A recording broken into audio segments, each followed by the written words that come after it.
Hey guys, welcome back to Crusader Kings 2. So, if you were watching my uh, schedule update video, also my Doom 2 session I did a couple of days ago, basically I said I was going to be doing a Crusader Kings 2 mega campaign, but without me playing it. Instead it's going to be the AI battling it out to see what comes up and what countries form and what empires form and whatnot. It's kind of cool. I got this idea from watching a lot of time-lapse videos and also just watching a lot of people do AI-only battles in like Europa Universalis 4. I haven't really seen anybody do it in Crusader Kings 2 or really in Victoria 2 or even in Hearts of Iron, to be fair. So I thought I'd take, the advantage on that and actually, instead of just doing it for Crusader Kings 2, actually do it for a whole 4 of the games. Hopefully I might be able to get in Hearts of Iron 3 or 4, it depends.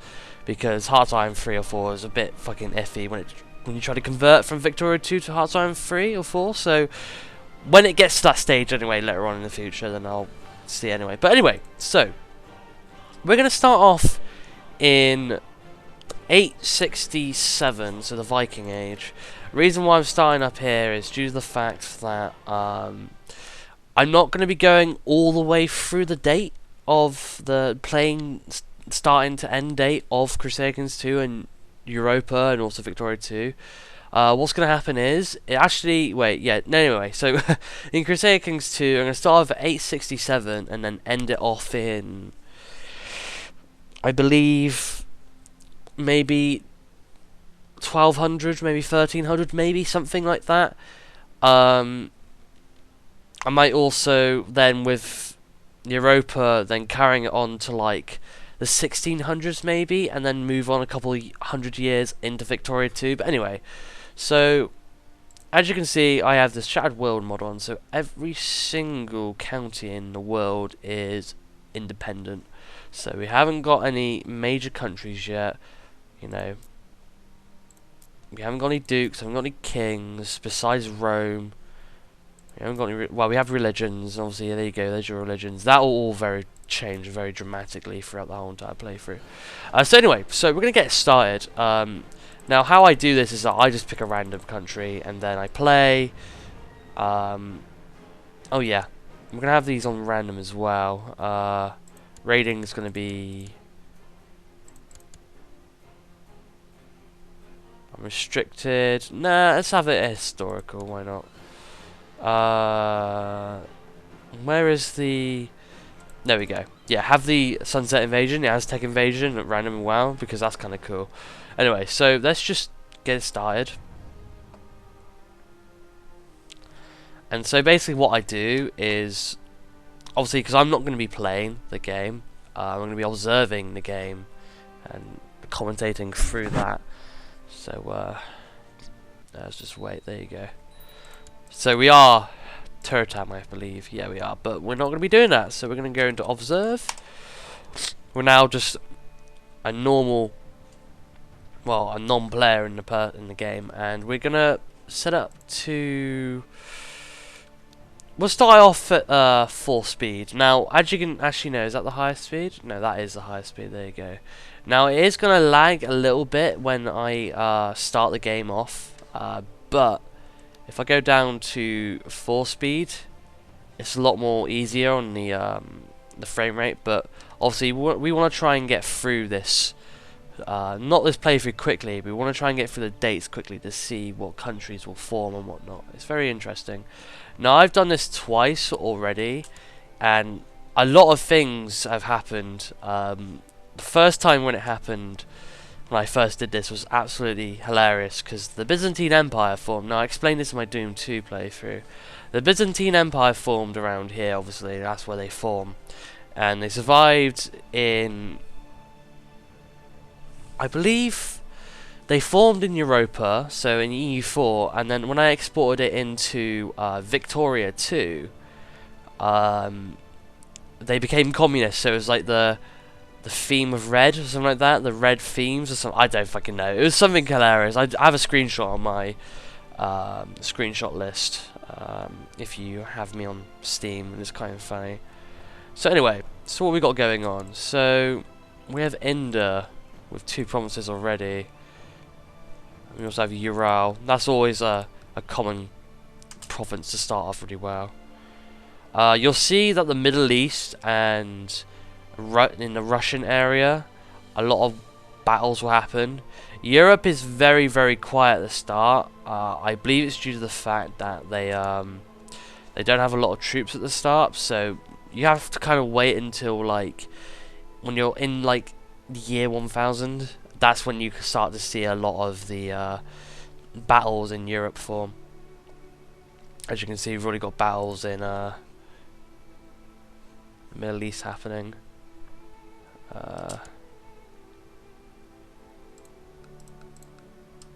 Rafah, who's that? Ah, okay.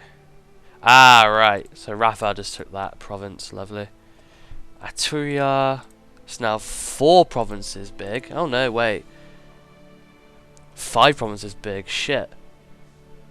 That's insane. So as you're going to see, countries are already fucking forming, which is really fucking cool. I believe that's going to be. What could they form out of here then? They could form Yak. Kumania. They could form Kumania. That'd be quite interesting actually if they do. The places that I'm going to be most interested in though for this playthrough, I think will be Europe, the Greek area, and also in England as well, and the Middle East as well. Just due to the fact that in Europe, obviously, because there's so many fucking provinces in Europe, like anything can happen. I think in my first playthrough, Brabant actually took over this area and pretty much became France, and Provence was also a main key in the first time lapse that I did as well. I think Brennerberg, or one of the German provinces around here, or Saxony provinces, became Germany pretty much. It was really interesting to see the countries form in my first playthrough. Especially to see countries turn communist and whatnot, it was very interesting. I remember in America, a lot of the like Red Indian tribes became communist as well, which is really, really fucking weird. That kind of like spooked me out a little bit because like having fucking Red Indian tribes fucking become communist. It was very strange. So Sofia has now got 4 provinces. We can also look in the ledger to see what's going on. So whilst that's playing, we can have a look. So this is the size of religions that we have right now. Catholic is still very high. Sunni is still very high. Let's have a look at the very, very Houthi. Yeah. Now, one of the main things that I see a lot of guys that do AI only battles do is they don't actually point out some of the odd countries or some of the really independent countries. I think they're the most interesting things to see because you don't really, because it's so cool to see like big countries go at it, but it's really cool to see the small countries as well. So anyway, let's have a look at the biggest army right now. So Madaba has the biggest army. So whereabouts is Madaba? Right, Shukam and Madaba. Ah, right. So you've got a pretty big army, apparently. Yeah, fucking hell. 2,600. That's not too bad. How much does Atara have? 700. Okay. I think he might have bought some mercenaries. I think that's what Magadab did. Sorry if I'm butchering names at the moment. Okay, so let's go back to the ledger quickly and see what's going on. I think we just have a lot of Middle Eastern provinces having a lot of decent armies at the moment. Who has less army? Odain, Agil, Savo. Yeah, it's all mixed really. Here are all the fucking wars that are going on right now. So as you can see, provinces are just going at it. It's fucking crazy. Well, I should have kept the time going. So what we got going on in Europe? Nothing much.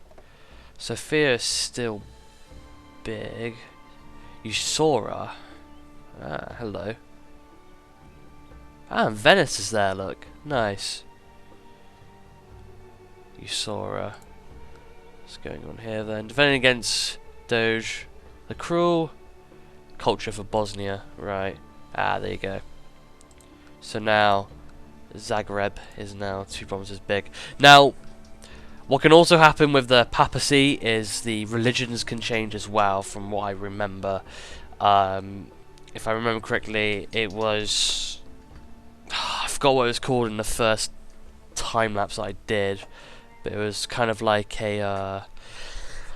let me try and think what it was called. It was something like... it